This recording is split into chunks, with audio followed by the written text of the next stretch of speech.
करेंगे अपने नुमाइंदे सुशील पांडे से। सुशील पांडे, आप बताइएगा कि अभी नुपुर शर्मा ने अब सुप्रीम कोर्ट का दरवाजा खटखटाया है, पूरी तफसीलात चाहेंगे।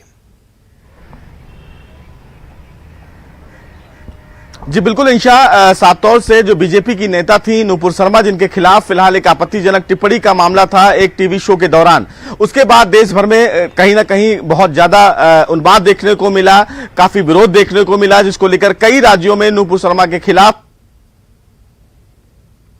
दिल्ली में बल्कि अगर बात करें तो पूरे देश भर में, बल्कि अगर बात करें तो पूरे देश भर में उनके खिलाफ मुकदमे दर्ज किए गए हैं, जिसमें बिहार है, पश्चिम बंगाल है, झारखंड है, छत्तीसगढ़ है। उन तमाम जगहों पर फिलहाल नुपुर शर्मा के खिलाफ एफआईआर दर्ज किए गए हैं। हालांकि नुपुर शर्मा ने उसी बाबत सुप्रीम कोर्ट में एक ट्रांसफर अर्जी दाखिल की है और उन्होंने अपनी अर्जी में यह मांग की है सुप्रीम कोर्ट से इंसाफ की तमाम जो राज्यों में उनके खिलाफ मुकदमे दर्ज किए गए हैं, उन तमाम मुकदमों का ट्रांसफर दिल्ली कर दिया जाए, क्योंकि लगातार नुपुर शर्मा को अभी भी थ्रेट मिल रहे हैं, उनके खिलाफ कई लगातार धमकियां मिल रही हैं। लिहाजा अगर वो दूसरे कहीं भी राज्य में पूछताछ के लिए जाती हैं तो उनकी जान को एक बड़ा खतरा हो सकता है और इसीलिए सुप्रीम कोर्ट में एक ट्रांसफर अर्जी नुपुर शर्मा के द्वारा दाखिल की गई है।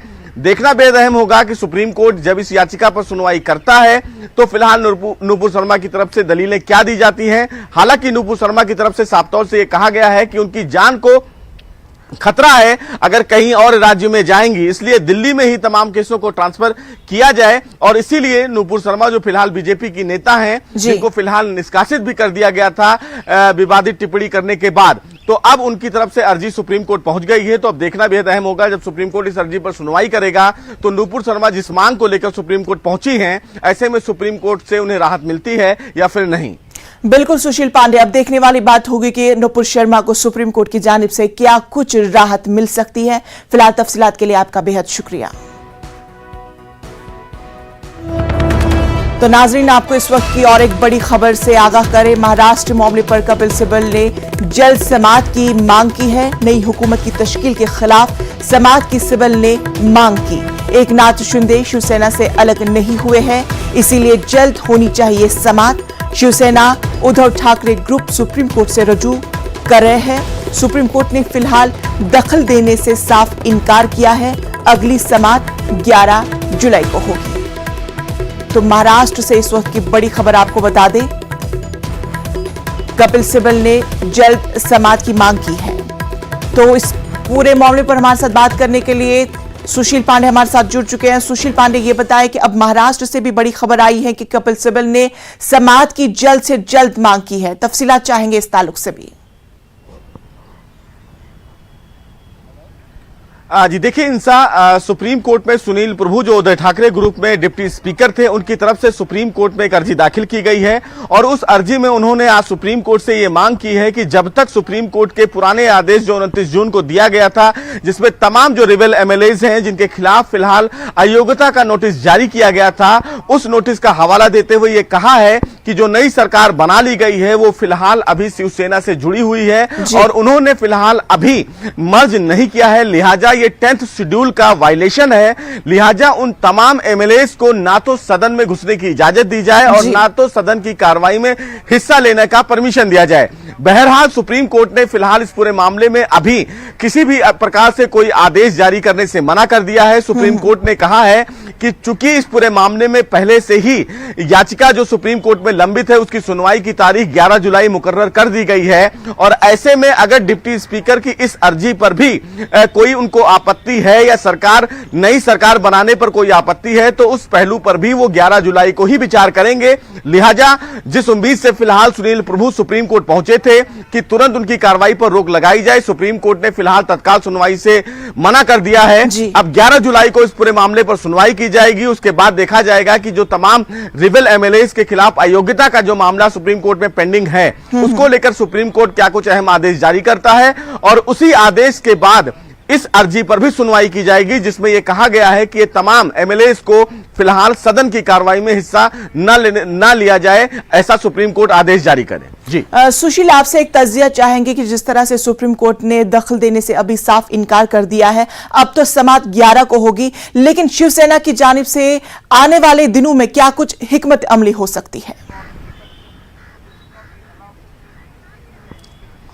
जी देखिए, अगर बात करें शिवसेना की तो सबसे महत्वपूर्ण अब बात फिलहाल उद्धव ठाकरे ग्रुप और शिंदे ग्रुप में सिंबल की लड़ाई होगी, यानी कि पार्टी की लड़ाई होगी कि आखिर शिवसेना किसकी है। और सबसे महत्वपूर्ण बात इस मामले में जो पूरा मामला विवाद में आने वाले समय में आएगा वो कहीं ना कहीं शिवसेना को अपनाने का आएगा। और अगर शिवसेना के सिंबल की लड़ाई आने वाले दिनों में इंसा देखने को मिलती है तो ये मामला चुनाव आयोग जाएगा और चुनाव आयोग ये डिसाइड करेगा कि आखिर जो सिंबल है, यानी कि शिवसेना का जो सिंबल है वो किसको दिया जाए। इससे पहले भी कई मामले फिलहाल सुप्रीम कोर्ट के समक्ष और इलेक्शन कमीशन के समक्ष आ गए हैं, जिसमें सबसे ताजा उदाहरण चिराग पासवान का है, जिसमें उनके चाचा के साथ जो पशुपति पारस है उनके साथ भी यही लड़ाई हुई थी कि आखिर जो पार्टी है वो किसकी पार्टी होगी।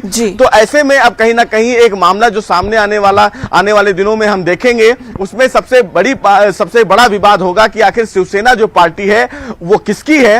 हालांकि शिंदे गुट की तरफ से बार बार ये कहा जा रहा है कि राज ठाकरे जो फिलहाल शिवसेना है, यानी कि बाला साहब ठाकरे की जो पार्टी है वो उस पार्टी को आधिपत्य करते हैं और ये उन्हीं की पार्टी है। और इसीलिए जब वो शपथ ले रहे थे तो उन्होंने बाकायदा शिवसेना का झंडा और बाला साहब ठाकरे के पोस्टर को लगाकर उन्होंने ये लोगों को मैसेज देने की कोशिश की कि वो लगातार शिवसेना से जुड़े हैं। तो अब लड़ाई फिलहाल शिवसेना को लेकर होगी कि आखिर पार्टी का जो संविधान होगा शिवसेना का वो किस आधार पर होगा, कौन फिलहाल इस पूरे मामले को कहीं ना कहीं आगे बढ़ाएगा। अगर शिवसेना में सबसे ज्यादा एमएलए जिसके साथ होंगे, क्या वो पार्टी उनकी होगी, ये तमाम जो पहलू होगा वो अब इलेक्शन कमीशन पहुंचेगा, उसके बाद मामला सुप्रीम कोर्ट आएगा। बिल्कुल सुशील, अब तो असली और नकली के दरमियान ये लड़ाई चल रही है, लेकिन फिलहाल देखने वाली बात होगी कि सुप्रीम कोर्ट 11 जुलाई को क्या कुछ अपना फैसला सुना सकता है। तफसीलात के लिए आपका बेहद शुक्रिया।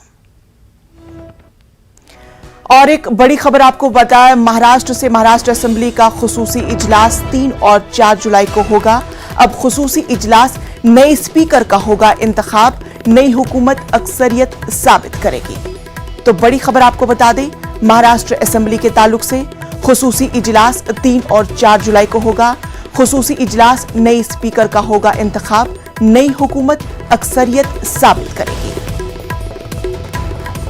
बड़ी खबर महाराष्ट्र असेंबली के ताल्लुक से, जहां खुसूसी इजलास 3 और 4 जुलाई को होगा। खुसूसी इजलास नए स्पीकर का इंतखाब होगा। खुसूसी इजलास के दौरान नई हुकूमत अक्सरियत साबित करेगी। महाराष्ट्र असेंबली का खुसूसी इजलास 3 और 4 जुलाई को होगा। खुसूसी इजलास के दौरान नए स्पीकर का इंतखाब किया जाएगा, नई हुकूमत अक्सरियत साबित करेगी। मणिपुर के नोनी में मिट्टी